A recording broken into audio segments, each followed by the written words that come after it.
Hi, I'm Raghu Kiran. Welcome to Future of Our People. It's a podcast series dedicated to leaders who are shaping the future of work. Today, we are joined by Mr. Ankur Rander, the founder of Bombay Design Center.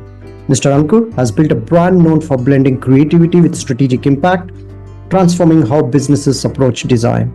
Today, we'll explore his entrepreneurial journey, the challenges he has faced, and the vision for the future of the design. Mr. Ankur, it's great to have you with us. Lovely to be here, Kiran. Likewise, looking forward to this discussion. Now, Ankur, in fact, I was looking forward. I'm very much impressed in a way in some of your projects that you took. And one of the projects that, of course, I would love to go in detail was about India design system.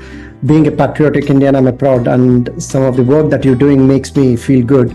But again, before we get into that, you have had an incredible journey that led you to establish Bombay Design Center, right? So could you please give us, for our audience, your underlying purpose that drives you and influenced you to establish Bombay Design Center? Yeah, right. I think actually the journey of Bombay Design Center particularly started from when I was in Japan. I was working in Tokyo. I worked for a creative agency, and this project I used to work on was designing the experience of a driverless car. So this was for Toyota, and our job was to think that if one is not going to drive the car, what are they going to do in the car? If there is a driverless car, then how will the world around change? For example, can it free the parking lots and move out of the city automatically and come back again? So we also had to think about rest of the world as well, that is going to change and evolve. And that kind of got me thinking that our life and a large part of our life is about interacting with products, services and experiences that are offered by governments and businesses and companies around us, right?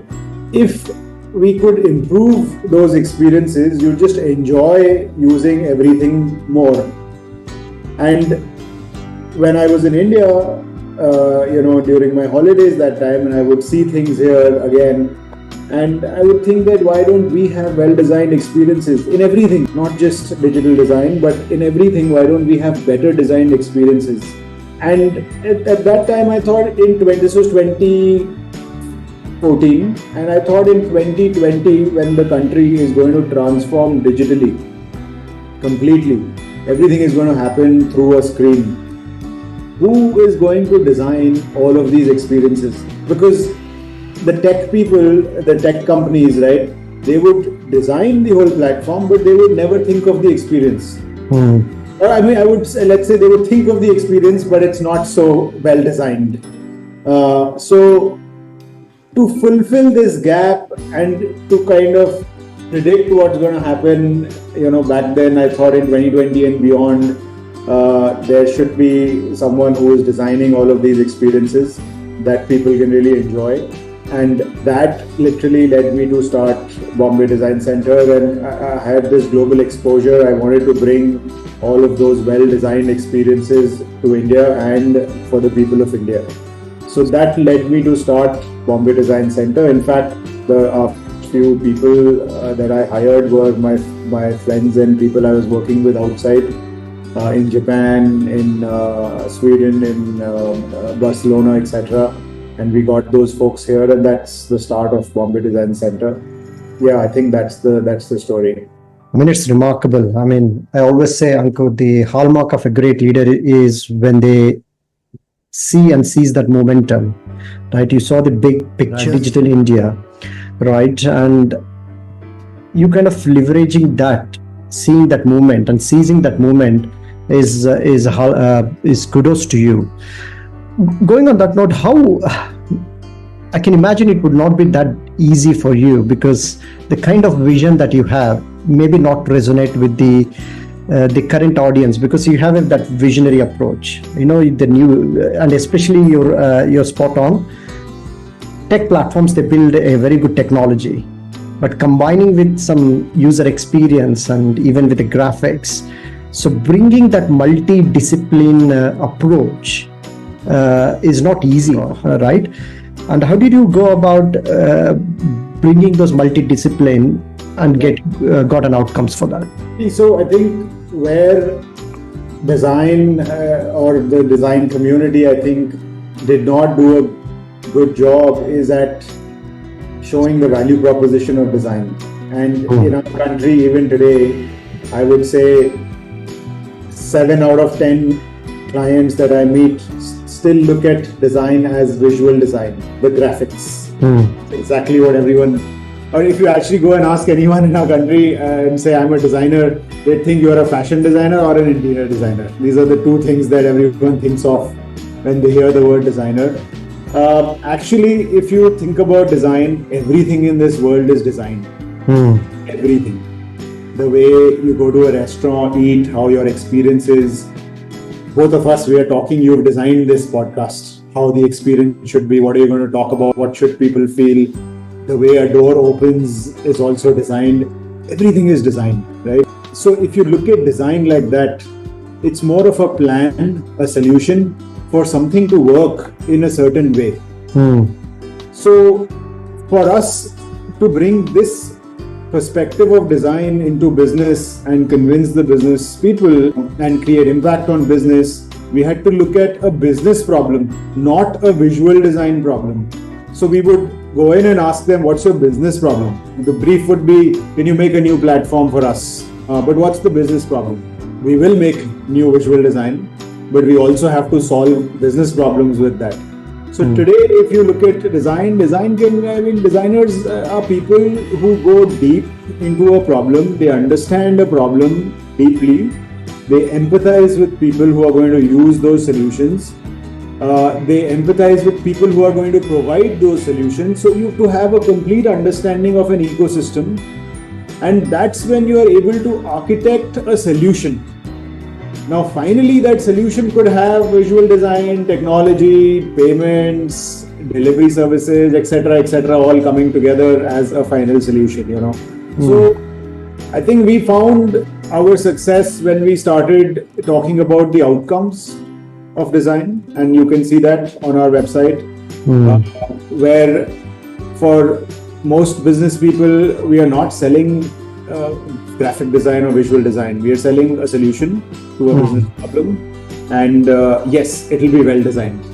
So great. So what I understood is you have a very unique approach, right? In a way, you're bringing the design, you're bringing the technology, right, and you're linking it to business outcomes, right? And you start with the business outcomes, and then you work backwards, and then you bring the visual elements, you bring the technology elements. But one thing that, by the way, that's pretty amazing, right? It's not easy. But as you know, Ankur, in any business, right, it's not one person who owns the decision. What that means to you, right, you have to talk to several layers of the people, right, within the business, because it's just not one person who is approaching it.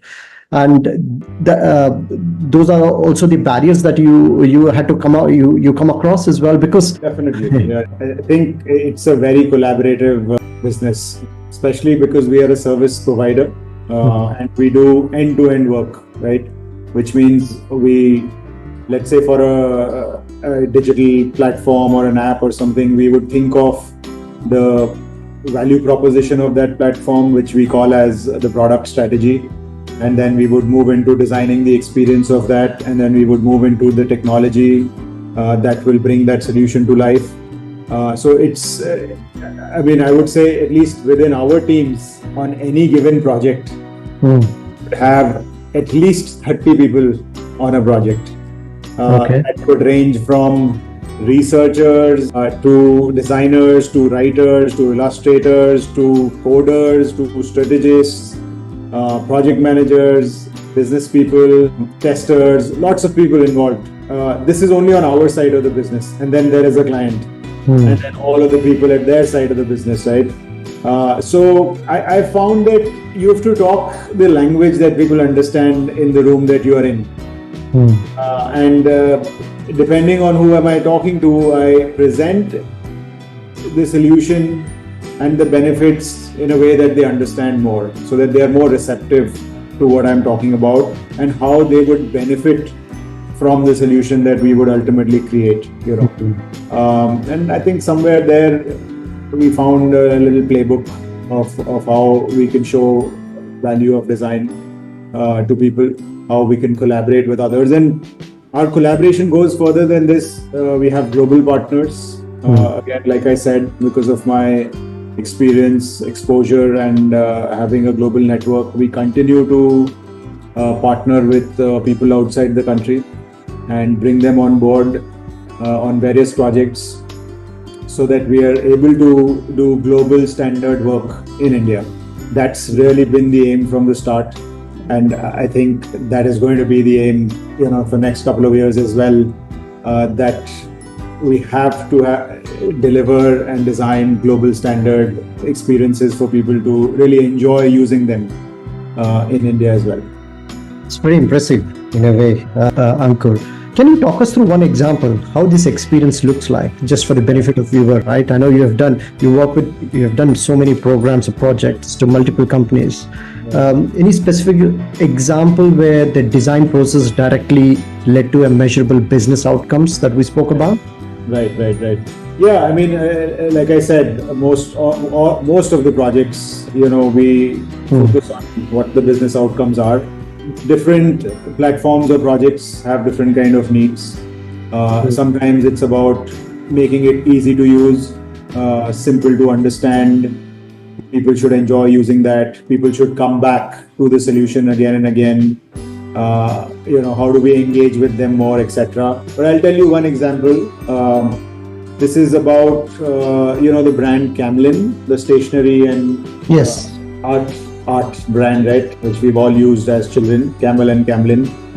Now they had come to us to create, this was during COVID, they wanted to create an online platform, an e-commerce to sell their products, right? So we said, okay, let's explore this and see what do we do here that's different, that can help us get the business outcomes, right? E-commerce, they want to sell, obviously, they want to sell products. They're largely a retail company, but they wanted to sell products to the online audience. They wanted to bring convenience to all the artists to be able to order products online, etc. Yep. But when we started looking at it, we found that Amazon is delivering in one day their product and cheaper than them. Now, how do we beat that value proposition? We cannot beat that, and Camel cannot be better than Amazon at delivery. And this is exactly where a designer's mindset comes into the picture, because you go deeper into the problem. Is it just about delivery, or there is any other problem? Is there any other problem that we can solve for these people? Who are the users? Artists, right? Fine artists, hobby artists, young artists. These were the people who would use the platform. So when we went deeper, studied them, spoke to them for over 4 months, we found one insight, and we landed on something that an artist in their life, they look for feedback from other artists. And they look for validation. Art is so subjective that you cannot say this is good or bad directly. So they are looking for validation, and they are a very tight-knit community. So we understood that a community is missing in these artists' life, especially online. No community online, okay, back then. So we said, this is the need. Of course, they want to buy the products, but this is their problem. If we are able to build a community on this e-commerce platform, we are going to add value to these people's lives. So we did a community, launched a community. It's been, I think now 16 to 18 months. And we have 180,000 fine artists from across the country who have registered on the community. And every artist makes a profile of theirs on the community, and then they can share their artworks. Over 18,000 artworks have been shared by these artists on that community. Now, because of this community and their artworks, they come to this website once or twice every week to check who has seen my artwork, what feedback have I got on my artwork. And that is the reason why they come to this website. And then we tell them, oh, by the way, we also have 2,000 products that you can shop for. So we first added value to their life. In return, we are also solving the business's problem who ultimately wanted to sell products. So this is a classic example of business outcomes that are needed, but also adding value to the user's life. And then creating a platform that actually delivers value to both the business and the people who are going to use the platform.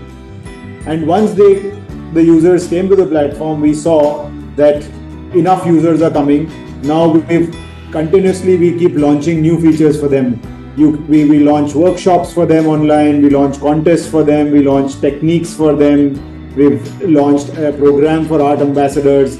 So we are now continuously developing that community, and I mean, as of today, it's the biggest online art community in India. This is pretty impressive, Ankur. I always believe that people learn the best through discussion, learning, and experiencing others. And what you have done here is a great example of just identifying one area where even the business never thought about, right? Creativity is the art of any design, right? It's the heart of what you do. And when you link that creativity and bring that innovation in and linking it to the business outcomes, the results are transformational. And now you've built a platform where where community members can share their views, and for them that's the biggest, right? I mean, they want to seek and validation and feedback, as you rightly said. This is amazing. I mean, touching upon that creativity example, this is amazing, right? Because we always talk about, when we bring creativity, that's where we solve our problems, right? And it will get you to transformational results.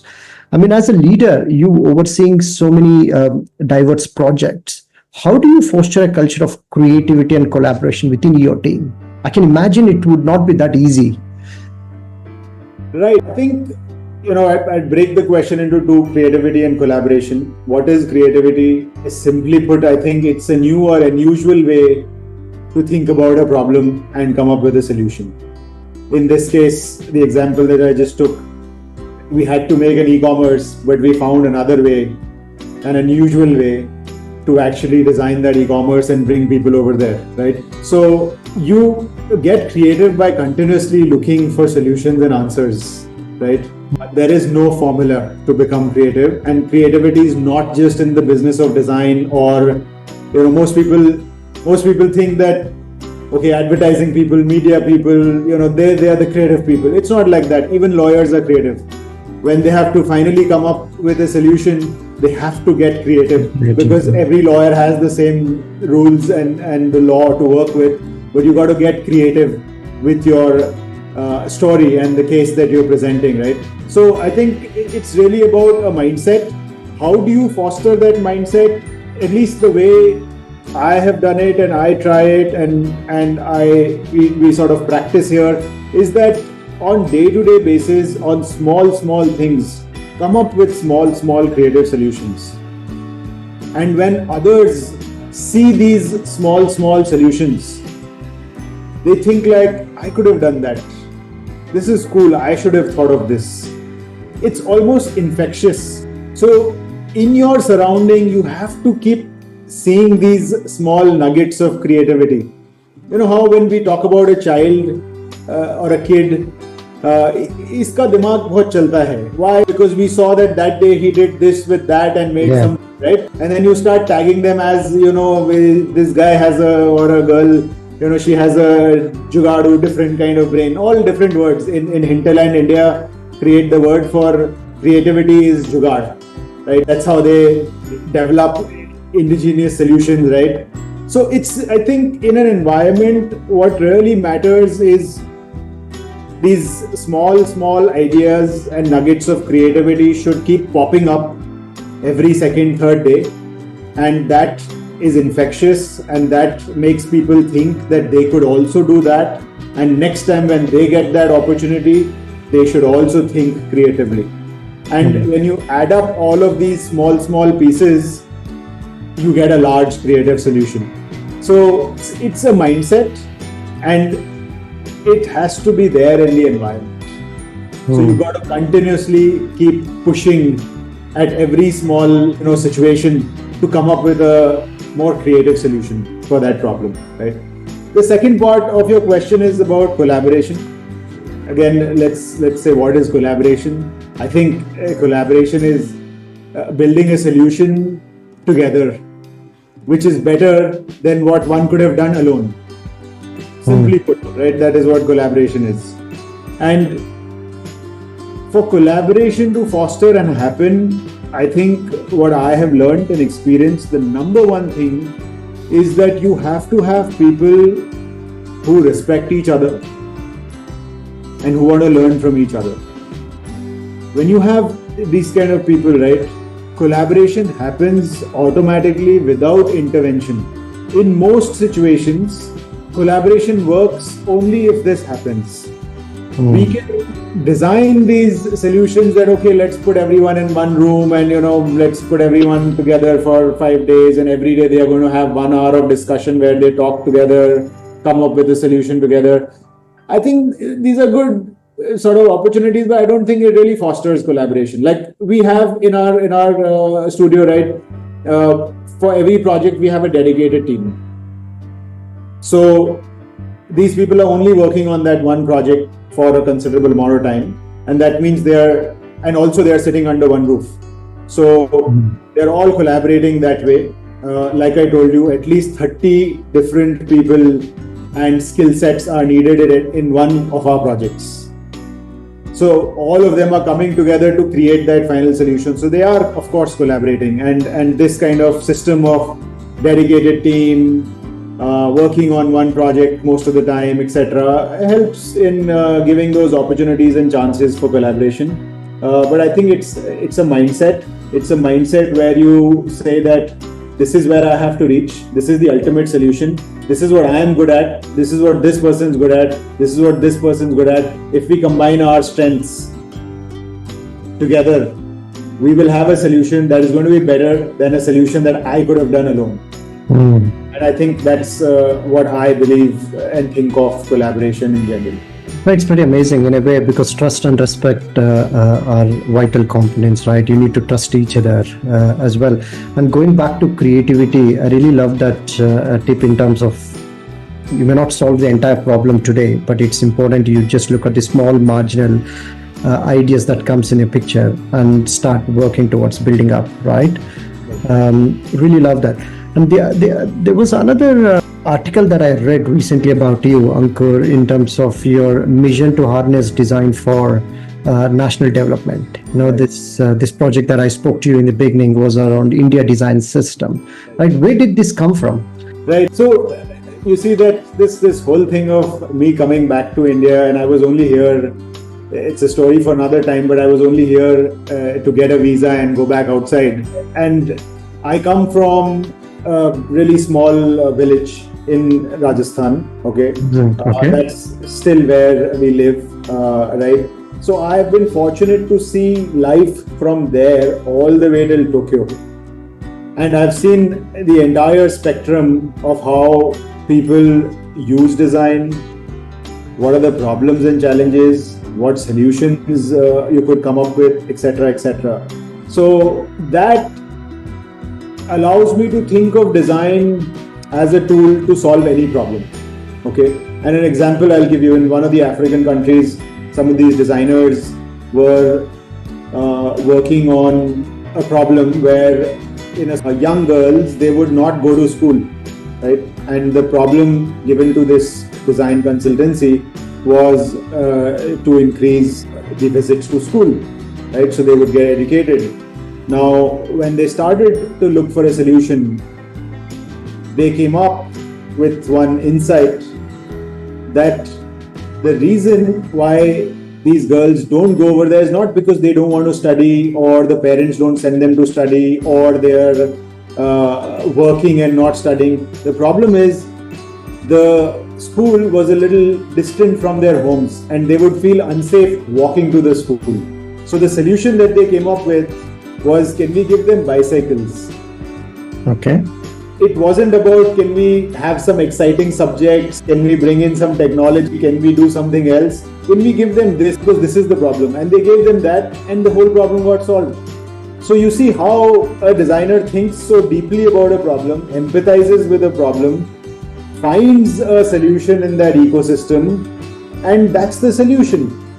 It wasn't anything else. So when you look at design like that, there are our country full of problems, right? As of course we are progressing, but full of problems all around us. You can see problems, and that's where I think that if we start to think like designers and design complete solutions, we are going to be able to contribute to problems of society and problems that hamper national development. Right now, that's my larger view on how design can play a role in societal development. Okay, talking about us and how are we contributing at this stage. We've done. We keep doing a couple of projects. I'll give you examples of the project that you spoke about, which is India Design System. Basic, simple problem, simple observation. Why is a right arrow in Bangalore different from Bombay on a traffic signal? It's one country, right? I mean, why is the signboard of a school different in another city and another state? A big hospital, a big school can afford a design agency to design all of their signages, their systems, etc. But what about the lakhs and lakhs of government schools, subsidized schools, trust-driven schools, etc.? How are they going to get all this? How are they going to get a design system that everyone can understand? They cannot afford it. So what do? They go to local printers who would have DDP operators. They, in their best of their ability, would go to Google and search for some of these things and download some of these things, put them together and design those signages or systems or iconography, etc. So we thought that at least the whole country should have one visual language when you look around yourself. When you walk on the road, when you enter a school, why do you have to understand the signage of every hospital that you go into? Shouldn't the signage of a doctor's cabin be the same in every hospital, right? And that's where this idea of India Design System was born.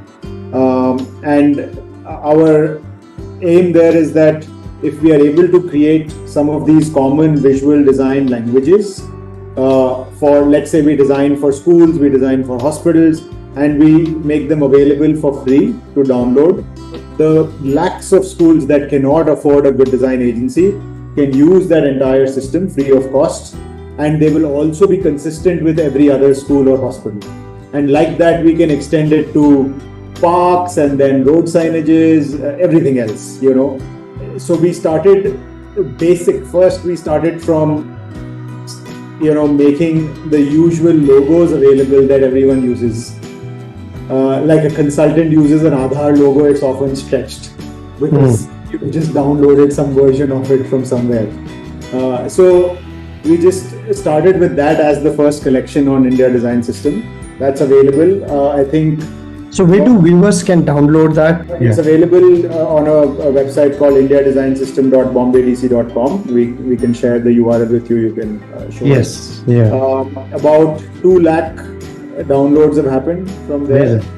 And we are just now working on that program to get more of these collections of schools, hospitals, parks, etc., etc.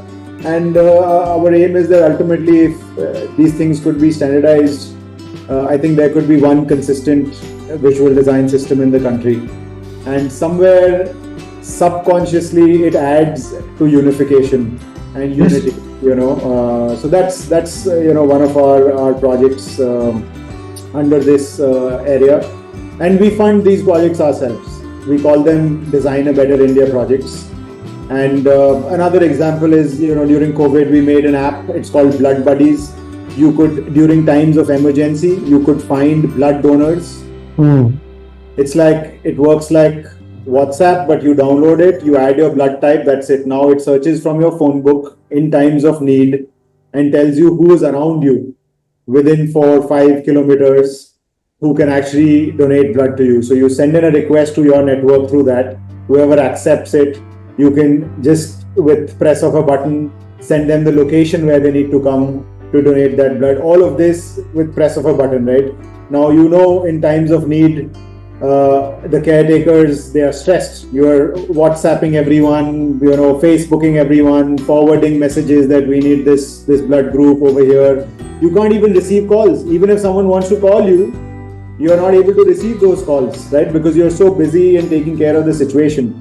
So this is an app that we had designed and developed and launched. There's another very interesting project. We've done a prototype of that. This is an insight I got from, again, my time in Japan.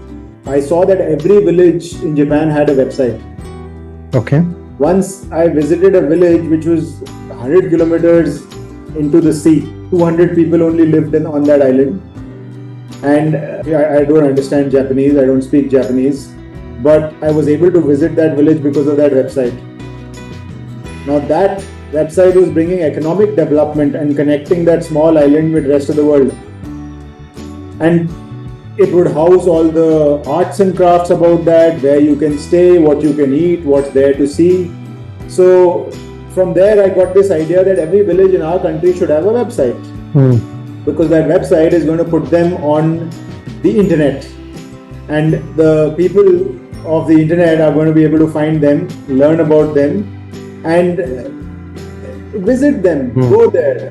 And in history we've seen, right, when there is this exchange of information, people, economic development happens. So we built for one village. It's near Bombay. They are famous for the Varli art from Maharashtra, and we built one for them. It's available. So the website has dual purpose. One, people can understand about the village. Second, it's also for the villages and the people there.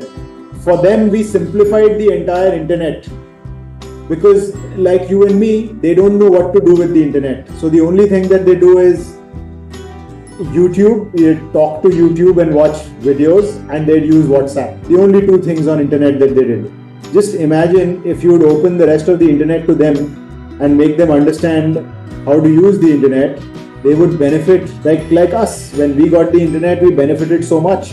So we simplified the entire internet into 3-4 things that would help them. For example, information about water, information about jobs, information about education, loans and scholarships, information about the nearest hospital and doctors. Just these things, simplified.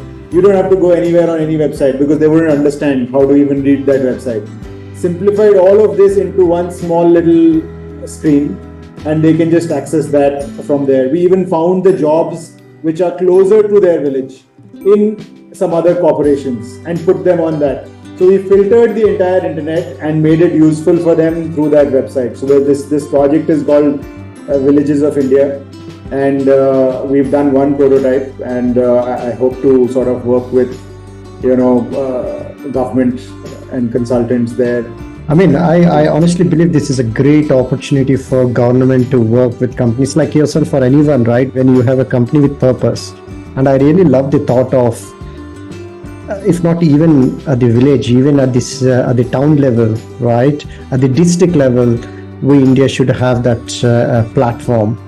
And I know Western countries, almost all the counties, they have their website, right? Where all the services are done via online.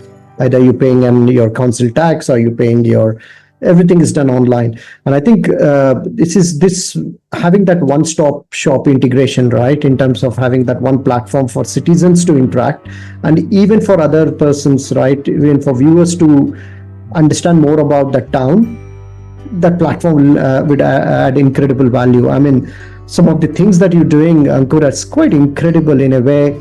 Not only you making difference to enterprises, right, when it comes to combining the design and technology and enriching the platform that leads to business outcomes, but you're also doing something meaningful that is really adding value to either to citizens or to the governments or to the population. I mean, mainly citizens, right? I mean, in terms of the programs and projects that you spoke about.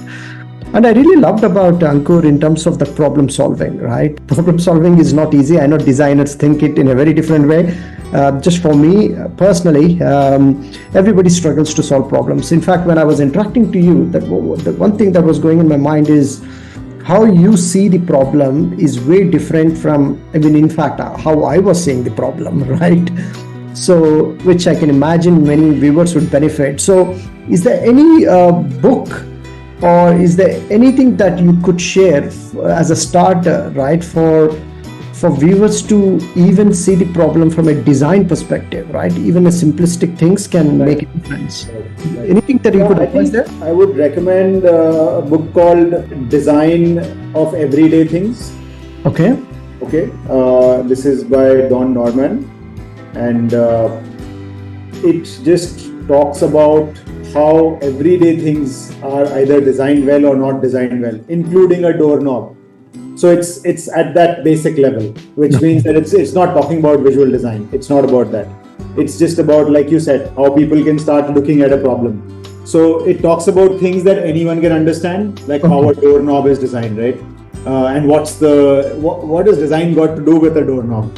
So if you read that, you will start to look at any problem holistically, the before, after, in betweens of that problem, and that's what I mean, a holistic solution.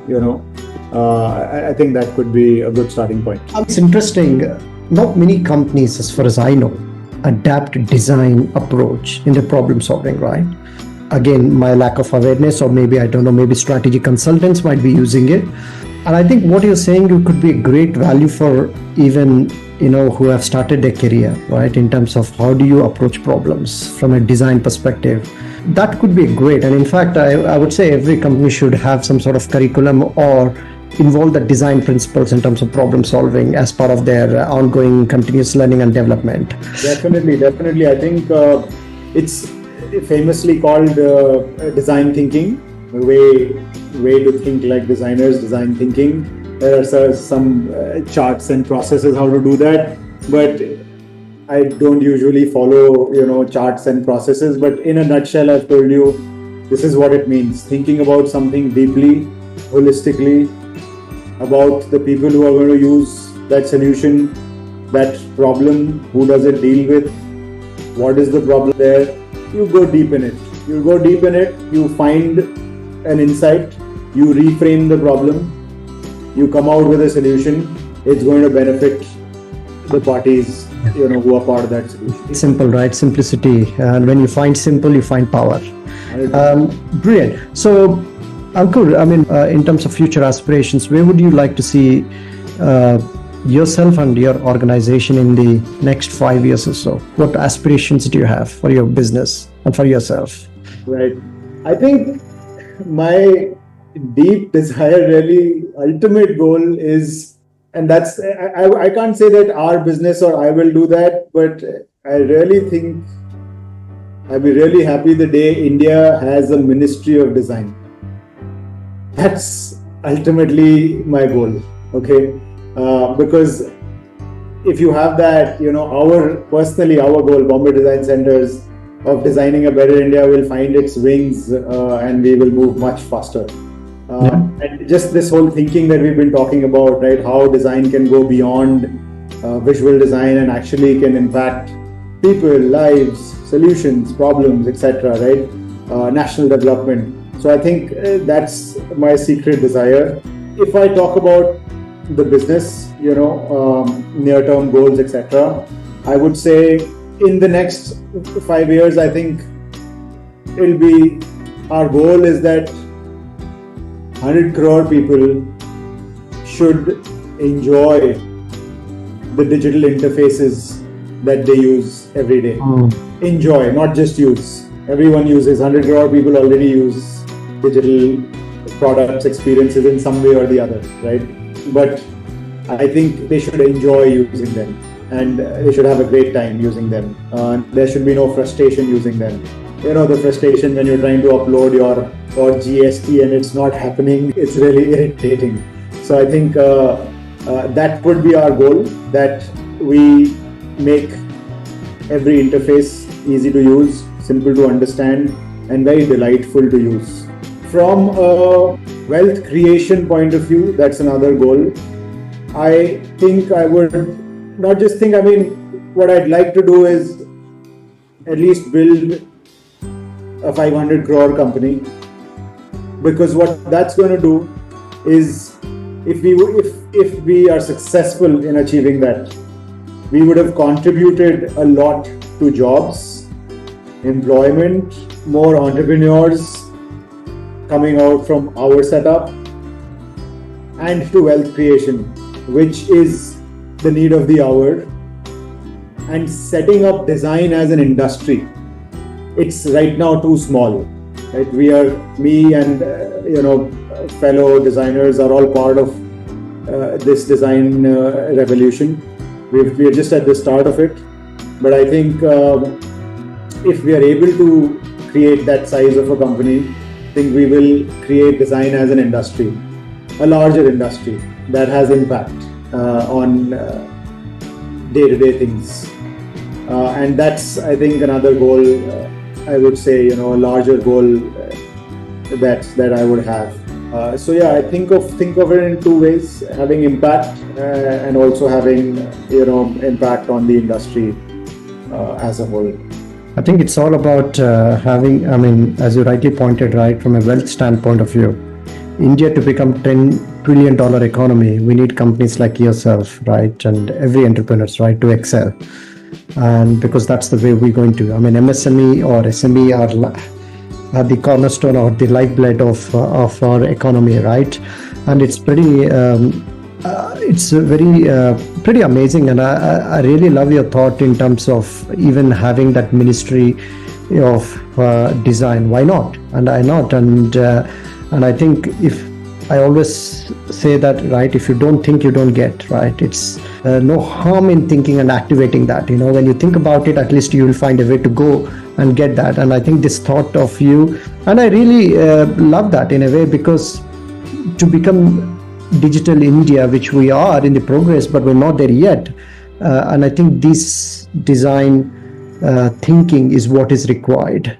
And just not in terms of, again, when we often talk about design, I don't want people or viewers to think about design as just a visual. It's more of holistically look at from a problem solving outcome as well. For businesses, what outcomes they want to deliver.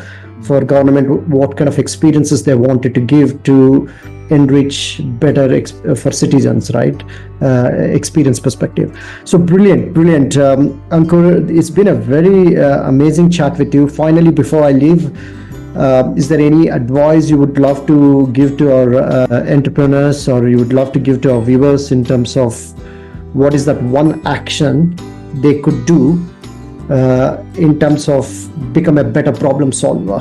I think something that I really follow, I learned from my mentor in Japan, Mori Rano, and it's a way of thinking, philosophy. I'm usually inspired by Scandinavian, Japanese, Indian philosophies and trying to work at their intersection. It's this thing about reducing your variables. Okay. If you reduce your variables early on, you improve your focus. You reduce the options and the things that you're working on and hundreds of things that you're dealing with, etc., etc. And you focus on certain things. And when you focus on certain things, you come up with a better solution. So I've applied this in almost everything, in life, in personal life, in work, in projects, in deciding what services we should offer, reduced our services over time, etc., etc.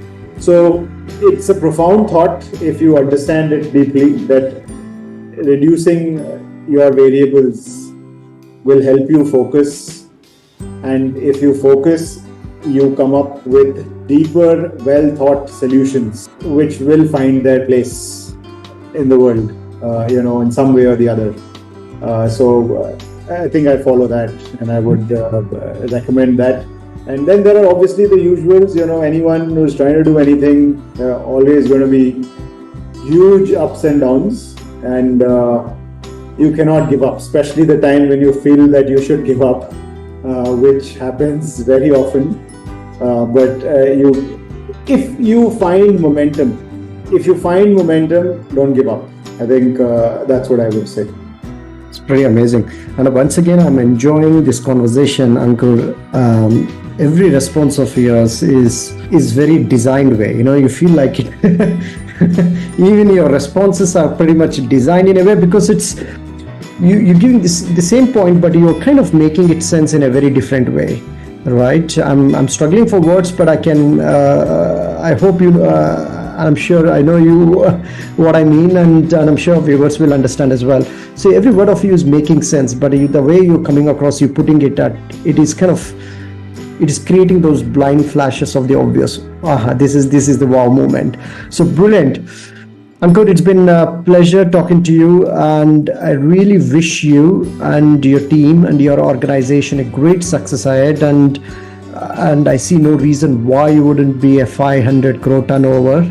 In fact, I would say that you would achieve in the next 3-4 years, rather than waiting for a decade. But really wish you, and I would really urge our viewers to go and check Bombay Design Center in terms of their work and the meaning they bring and the outcomes they deliver for businesses and right. So please check their website, and thank you, Ankur. Really pleasure. It's been nice talking to you. Thank you so much, Kiran.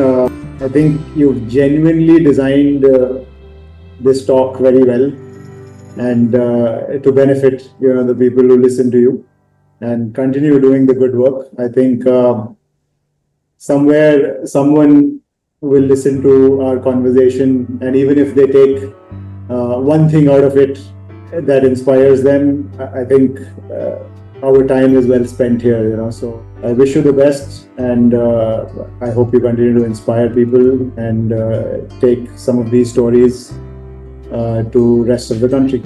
Brilliant. Thank you, Ankur. And in fact, today I've learned a lot. I'm going to order that book because this is something very much needed at this point in my life, and I'm going to look at from a design perspective. Again, I'm really enjoying. I've enjoyed this conversation, Ankur. Have a wonderful rest of the day, and we'll be in touch. Thank you so much.